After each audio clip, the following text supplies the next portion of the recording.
जय हिंद साथियों, कैसे आप लोग। उम्मीद करता हूं कि आप लोग अच्छा होंगे, स्वस्थ होंगे, मस्त होंगे। आज हम लोग बात करने के लिए जा रहे हैं 12वीं के बाद सरकारी टीचर कैसे बने, क्योंकि बहुत सारा स्टूडेंट का सपना सजाए हैं कि 12वीं के बाद हमको टीचर की तैयारी करना है। तो चलिए देखिए, सबसे पहले हम देखते हैं कि टीचर जो है 3 टाइप के होते हैं। टीचर जो है 3 टाइप के होते हैं। कौन कौन? एक हो गया आपको पीआरटी, एक हो गया टीजीटी, एक हो गया पीजीटी। इस सभी को हम मतलब जान लेते हैं। पीआरटी, टीजीटी, पीजीटी का मतलब क्या होता है देख लीजिए। पीआरटी का मतलब हो गया आपको प्राइमरी टीचर, जो 1 से लेकर 5 तक को हम सब क्या कहते हैं? प्राइमरी टीचर कहते हैं। इसको हम पीजीटी के नाम से जाना जाता है शॉर्ट में, और फुल फॉर्म हो गया प्राइमरी टीचर। मतलब 1 से लेकर 5 तक को क्या कहते हैं? प्राइमरी टीचर कहते हैं। और एक हो गया TGT, trained graduate teacher. Trained graduate teacher जो है 6 से लेकर 10 तक को हम सब ट्रेंड ग्रेजुएट टीचर कहते हैं, और इसका शॉर्ट क्या हो गया आपको? टीजीटी हो गया। अब हम सब जानते हैं कि पीजीटी का मतलब क्या होता है। पोस्ट ग्रेजुएट टीचर, जो 11-12 को टीचर होता है, पोस्ट ग्रेजुएट टीचर, जिसको हम सब पीजीटी कहते हैं। अब हम सब देखते हैं कि इन टीचर बनने के लिए कौन कौन सी कोर्स करना पड़ता है, कौन कौन सी डिग्री लेना पड़ता है। देखिए यहाँ पे सबसे पहले आपको जो है 12th पास होना चाहिए प्राइमरी टीचर बनने के लिए, और आपको 50% जो है 12th पासिंग रहना चाहिए। 12th पासिंग मार्क जो आपको 50% रहना चाहिए, तब आप जो है प्राइमरी टीचर को सपना सजाएंगे।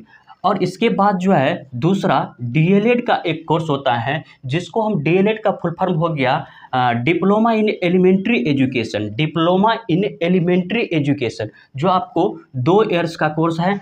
और क्या इसमें क्या होता है? प्राइमरी टीचर बनता है किसमें? डीएलएड कोर्स करने के बाद। और ये कोर्स जो है आपको 2 साल के होता है। और आगे भी कुछ आपको विधि विधान करना पड़ेगा, वो हम आगे बताएंगे आपको।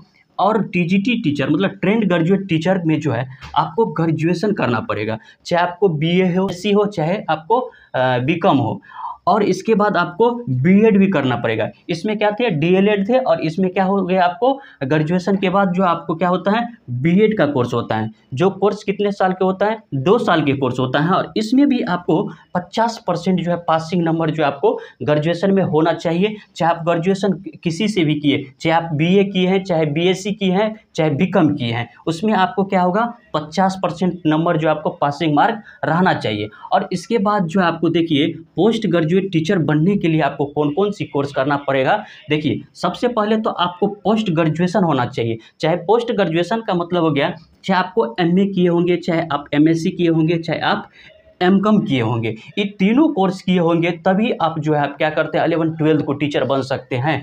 और इसमें भी एक डिप्लोमा कोर्स करना पड़ेगा आपको बीएड, जो आपको 2 ईयर्स है। और इसमें भी पासिंग नंबर, चाहे आप एमए हो, एमएससी हो, एमकॉम हो, कोई भी चाहे कोर्स किए आप लोग, उसमें आपको 50% उसमें भी पासिंग नंबर आपको रहना चाहिए, तभी आप जो है इस टीचर को सपना साकारे हैं वो पूरा होगा। अब इसके बाद तो हम बताएं कि इस सभी जो आपको एक डिग्री था, एक कोर्स लिया था, अब इसके बाद भी और आपको एग्ज़ाम देना पड़ेगा, जिसको हम कहते हैं टीईटी, मतलब टीचर एलिजिबिलिटी टेस्ट। मतलब टीचर एलिजिबिलिटी टेस्ट आपको देना पड़ेगा, जो आपको क्या होगा? एक स्टेट लेवल पे होगा और एक सेंट्रल लेवल पे होगा। और इसमें भी आपको क्या होगा? 1.5 से क्वेश्चन पूछेगा आपको। 1.5 से क्वेश्चन में आपको क्या हो गया? 90 क्वेश्चन आप लोगों को बनाना होगा। मतलब ये जनरल स्टूडेंट को बता रहे हैं कि 150 में से आपको 90 जो है आपको सही करना होगा। और ये जो है सेंट्रल टेस्ट जो लेता है, सेंट्रल टीचर एलिजिबिलिटी टेस्ट जो लेता है, इसमें से जी भी आपको क्या होता है? 1.5 से क्वेश्चन पूछता है, और इसमें से क्या होता है? आपको 90 क्वेश्चन। ये जनरल कैटेगरी के स्टूडेंट के बता रहे हैं कि 150 में से आपको 90 जो है क्या होता है? आपको नंबर लाना पड़ेगा। अब इसके बाद आगे भी कुछ आपको एग्ज़ाम देना पड़ेगा।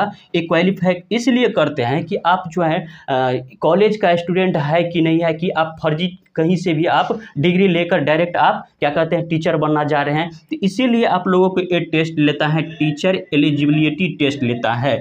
अब आप लोगों को ये सब क्वालिफाई करने के बाद लास्ट आपको एग्ज़ाम होता है क्या? बीपीएससी का। बीपीएससी का एग्ज़ाम होने के बाद डायरेक्ट आपको क्या होता है? उसमें पास हो जाएंगे तो आपको डायरेक्ट सिलेक्शन होगा। अब जो है सबसे हमको फ़ायदामंद बताया कि यही आपको प्राइमरी टीचर बनना ही आसान है, क्योंकि आप देखिएगा कि 18 साल में आप 12th पास कर दीजिएगा, 18 साल में आप 12th पास किए और 2 साल के कोर्स होता है तो कितना हो गया आपको 20 साल।